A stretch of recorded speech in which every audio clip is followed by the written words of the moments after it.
Hello everybody, welcome to Statistics and Theory. This is Dr. Vahid Aryadust. In this video I'm going to demonstrate how to do a latent growth curve model using software AMOS. If you do not have access to AMOS, you can go to this website of IBM and download a free version of it. It will last around 1 month if I'm not mistaken, and it's free for 1 month. I will leave this link in the comment section of this video.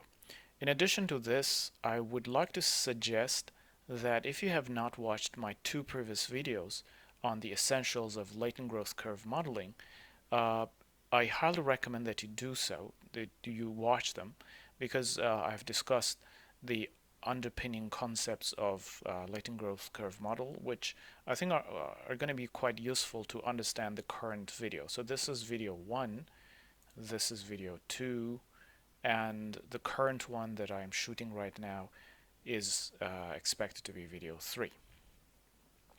So let's get started with AMOS itself. This is the interface of AMOS, and as you can see, let me just bring it down a little bit so it will fit into the window.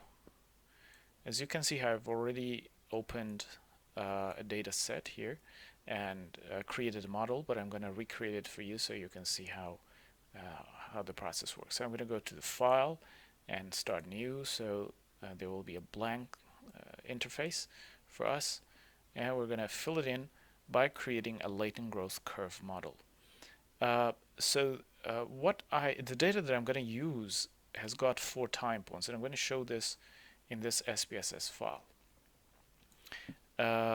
This is simulated, it's not real data.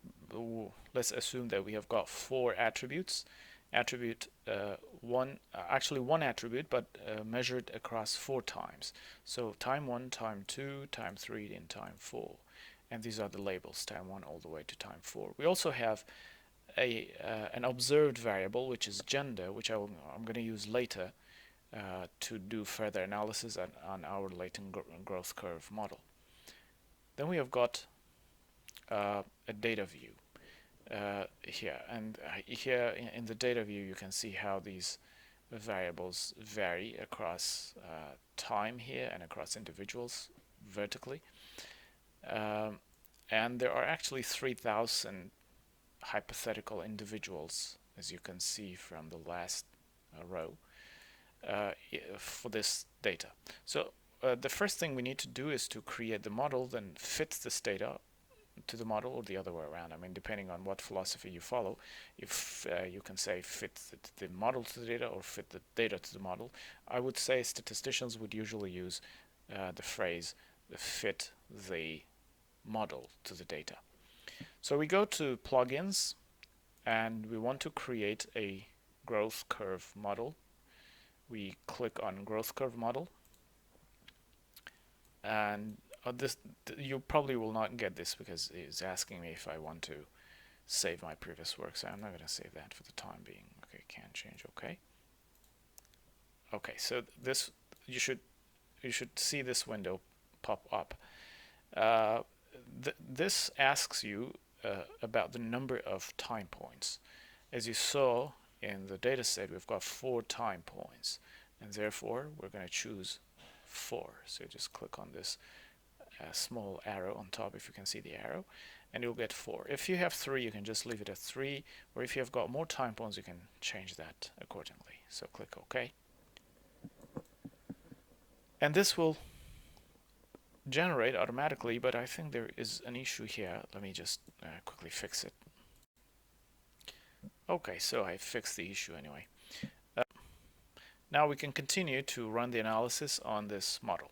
The first thing we need to do is to also read the data and then feed it into the model so that we can run the model. So the first step is from either the file menu, you can open the data from here, or you can just easily and quickly click on select data files, which I'm going to do.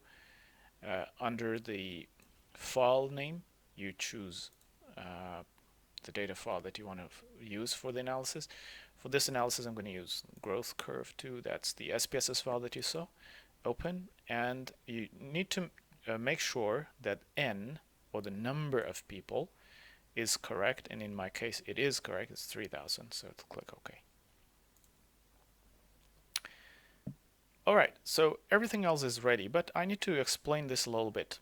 As I have discussed in those two videos before, in latent growth curve analysis we have a slope to estimate and also an intercept to estimate, as well as the covariances between the slopes and the estimate to intercept and slope to estimate too. So we've got three estimations here. In addition, we've got 4 time points in which we have done measurements in time 1 all the way up to time 4. AMOS automatically restricts or sets the parameter of intercept to 1 for each of these time points. But for slope, we have a slightly different story here. The first parameter, that's the regression coefficient, or the beta regression coefficient of slope, is always set to 0. So we know this as time 0 somehow, even though we know it's time 1, but technically we can refer to it as time 0. Now the second one, which is x2, is then regarded as time 1, then time 2, time 3. Of course, altogether we've got 4 time points, as you remember, but technically that's how we can refer to them: 0, 1, 2, 3. Now, our counting starts from 1, then 2, and then 3. As you see, AMOS has automatically chosen 0.33, then 0.67, and 1. How are these chosen? AMOS assumes that there is a linear growth from 1 to 3. So if you divide 1 by 3, you will get 0.33. So that's the first time point.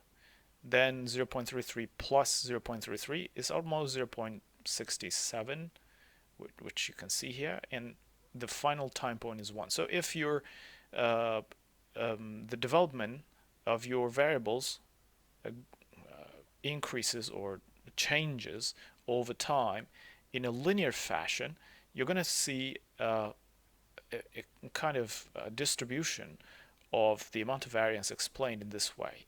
So from 0.33 to 0.67 to 1. Of course, if this model does not fit your data, that would most likely indicate that the growth of your variables over time is not linear. So you can go ahead and fit in a non-linear sort of model. But let's go with this linear model first and see how it works out for us. There's one more thing I would like to add here. It's the mean and the variances of slope and intercept are basically restricted. And this is because we want to estimate the mean and the variances of the slope as well as those of the intercept. We also want to estimate the covariance between the intercept and slope. And I will explain in a minute after running the analysis. I will explain why we want to do this and what kind of value do they add to our analysis. So I want to go to the analysis properties because I want to choose some properties that are not chosen by default. So by default, the estimate means and intercepts button has been clicked. I'm going to leave it as is because that's important, as I mentioned before, to estimate the variances and means of the slope and the intercept. I go to output and I want to choose the standardized and squared multiple correlations, and then just close that. Everything is ready for us, so we can click on this calculate estimates, and I'm sorry, I assume I haven't yet moved those variables, so I need to click on this little icon here. That's the list of the variables, and then move the list of the variables one by one. So time 1 goes here, time 2 goes here, time 3 goes there, time 4. The reason why I forgot was that I actually have been doing this analysis today just to make sure that everything is in order. And I thought this is an already created models, which I was obviously wrong. Okay, so I'm going to close this. Let's remember that we can also include gender, but after running this analysis, I will include gender. So close this and everything is ready. Let's click and there we are. So it's asking us to save this analysis. So let's call it analysis 1 or anything else that you really like to call it. I'm saving it on the desktop of my computer and click save. And there we are, the analysis is conducted. And the first thing we need to take a look at is the fit. Well, there are a few fit statistics which I have discussed in my structural equation modeling papers, which I will leave, videos and papers. I will leave some links for you to take a look. Now, here we have several statistics to look at. CFI, TLI, and some people also look at NFI. But let's just stick with CFI and TLI. And as you see, the amount is pretty close to 1 in both cases, which gives us a lot of good news here, because it indicates that the model is pretty good. But what disappointed me this morning when I was running the same analysis was the amount of normed chi-squared, which is a chi-squared value, divided by the degrees of freedom, which must be below 3, and it's way above that, so it's quite inflated.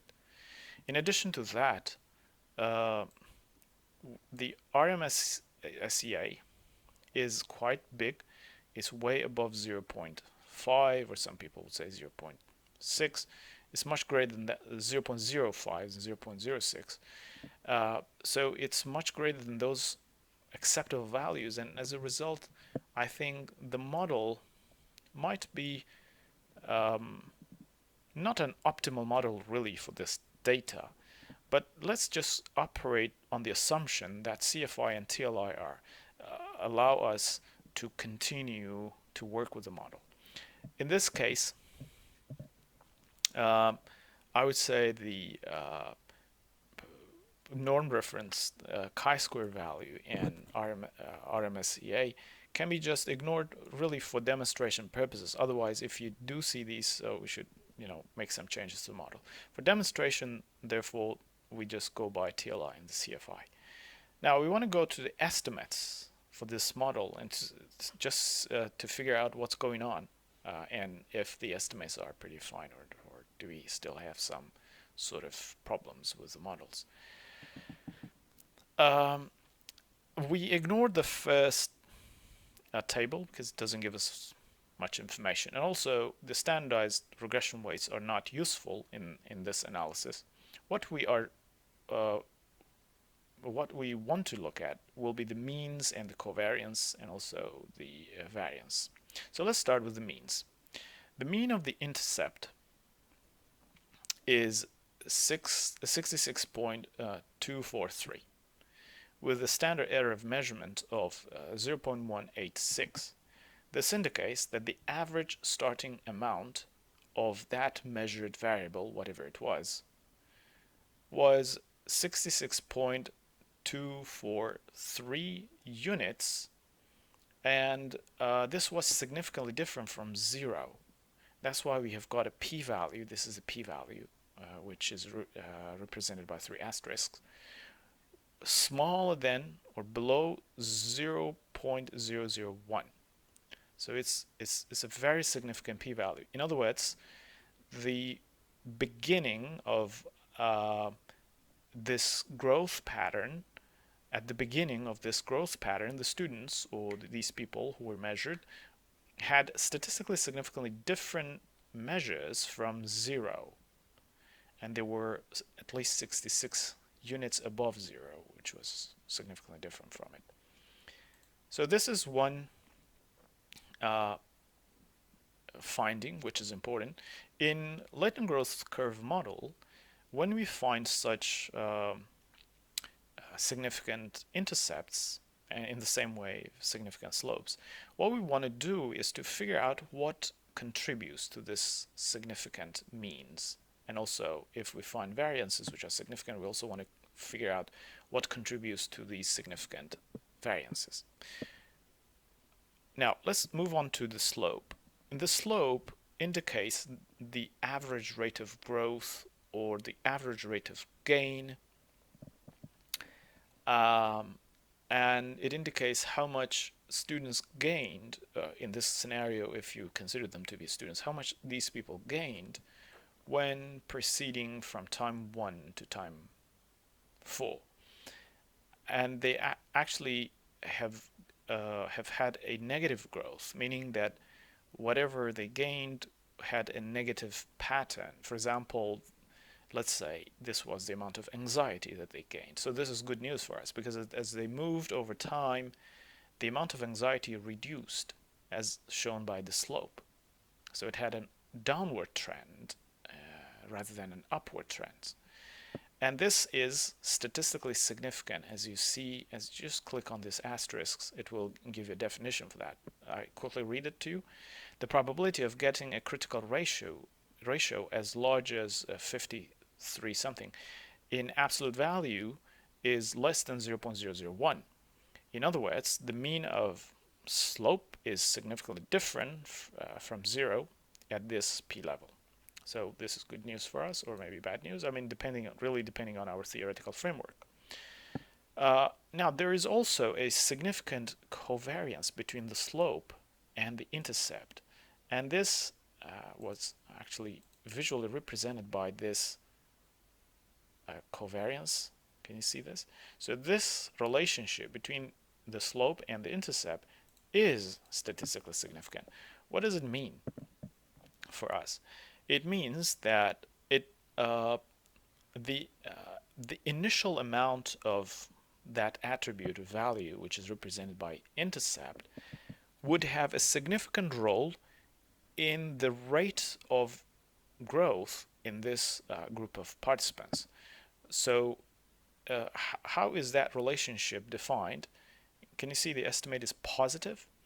It means that the higher the initial amount of that variable for the students, the higher the rate of the growth. And by definition, the lower the the initial amount of the measured attribute for the students, the lower or the more downward the slope of this latent growth curve model. So there is a direct and significant relationship between them. Now, how about the variances? What do the variances tell us? You see that there is a significant amount of variance in the intercept, whereas in the slope there is no significant amount. When we have, as I mentioned before, when we have any significant amount of variance in any of the intercepts and these slopes, we want to figure out what explains that significant amount of intercept and what we can do about it. So that's why, as I mentioned before, we can use, for example, a variable like gender to see if gender can explain the amount of variance that is in the intercept. And finally, we also have some significant amount of variance in our variables, which is, as you can see here, represented by these asterisks. So this also indicates that there is still some variance in the variables across time. That's variable time 1, 2, 3, and 4. That is not explained by the slope and the intercept. Therefore, we can throw in more variables to see if they can be explained or not. So let's see how this can be done. I'm going to close this. I'm going to go back to the analysis and click on the list of variables and bring in gender. What you can do is just click, drag, and of course you should first click on this, view the input path diagram. Okay, then click, drag, and drop here. So gender is in the equation. Of course, it's a bit small, so you can basically enlarge it a little bit like this so it will look more interesting. And I'm going to move the whole model a bit upwards so it will not look a bit far, a bit, missing at the bottom. So I just move it upwards and this should be fine. Okay, and click on deselect all objects. All right. In this scenario, what I'm going to do is to remove the covariance first. We have to do it because we want to make the slope and the intercept endogenous variables. Currently, they are exogenous because they are explaining variance in some other variables, and these variables are now endogenous. Now I want to make these endogenous as well, so I need to remove this first. Endogenous is something like dependent variables. Within the context of structural equation modeling, we use exogenous and endogenous variables. So I mean, that's something that I've discussed in the videos on structural equation modeling. Now I want to say that gender explains variance in the slope, and gender explains variance in the intercept. How do I do that? Of course, you can just draw a line to this, but you will get an error message or something like this that pops up. It is asking us to remove the constraint on the variance and draw the arrow. Okay, so we want to do that. Okay, and the other one, in the same way, we need to remove the constraints on the variance. And okay, there we are. Now, there is one more thing that we could do, since, I mean, we have to do actually, it's not an option. Since the slope and the intercept have been converted into endogenous variables, they need some errors attached to them, so which is represented by these circles. These errors are also known as disturbances because they are linked to oval shapes or latent variables. That's why we call them disturbances. So for oval shapes or latent factors or variables, we use the term disturbance, whereas for other variables which are observable or observed, we use the term error. Now we can name these as D1 or D2 if you will. I think for me it's just much faster to go to plugins and click on name unobserved variables, and they will be named automatically. Now they're a bit too large, and therefore I can adjust the size a little bit in this way and then covary them. So the covariance will still be there, and that should be pretty fine. Now we can run the analysis once again to figure out whether gender affects intercept's variance or not, and how about gender's effect on the slope.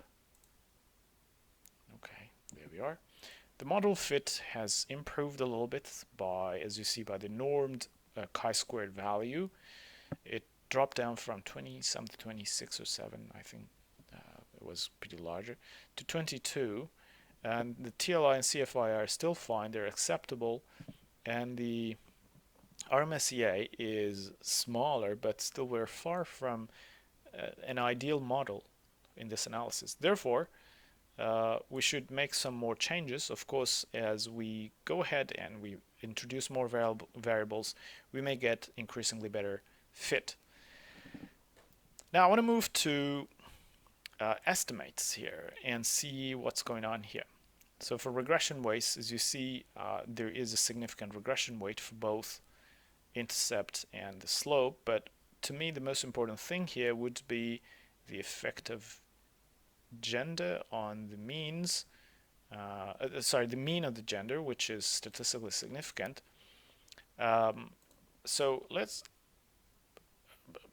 go back to my data here and see what gender means here. Okay, so male is 1 and female is 2, and therefore this mean means that if you belong to the higher number, that's females, that's number 2, then you will have a higher score, and the other way around. If you belong to males, then you will have a lower score, and the difference will be about 1.449.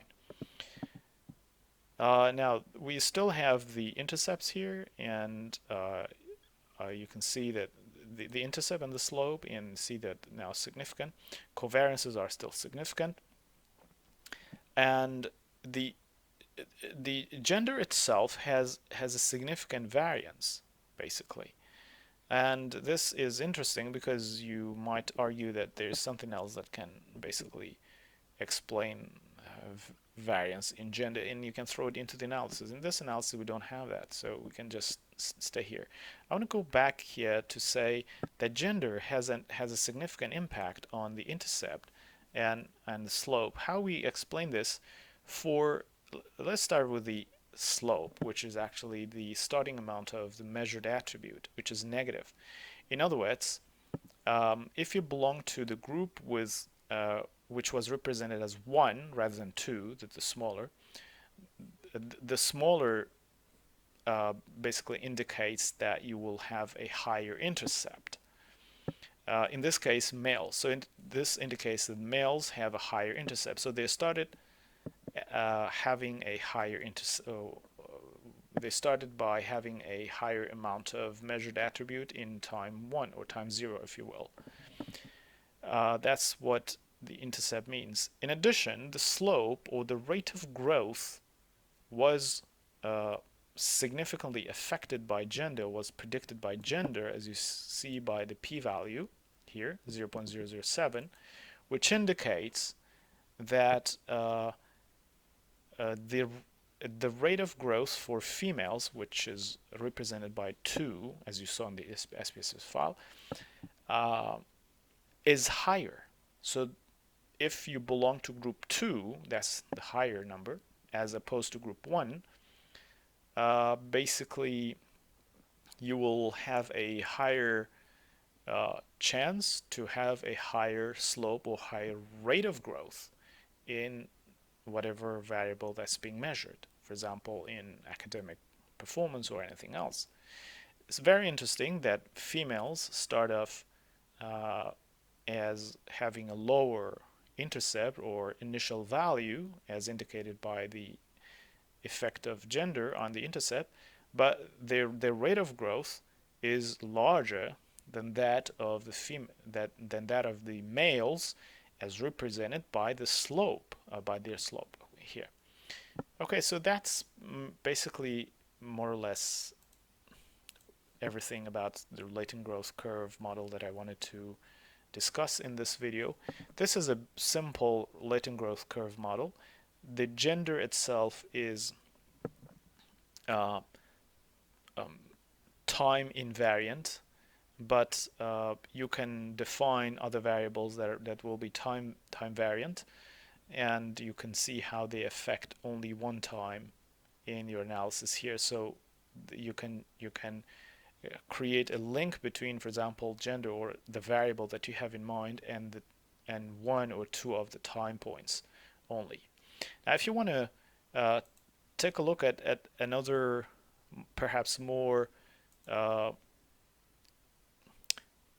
somehow sophisticated model, this model has been created in this paper. I mean, the paper was published in Educational Psychology, Understanding the Growth of ESL Paragraph Writing Skills and its Relationship with Linguistic Features. Well, it's here. The model is called the factor of curves. As you see, you have got quite a few intercepts and quite a few slopes, and there is another higher order slope and intercept. So this allows you to look at the data that you have from a different perspective. I suggest that you take a look at this paper. I will leave the link here at the bottom of the video for you. I hope that you can find some time to take a look at it. So this brings me to the end of this video. I hope you find it useful. If you did, please give it a like and subscribe to the channel. Thank you very much and have a great day.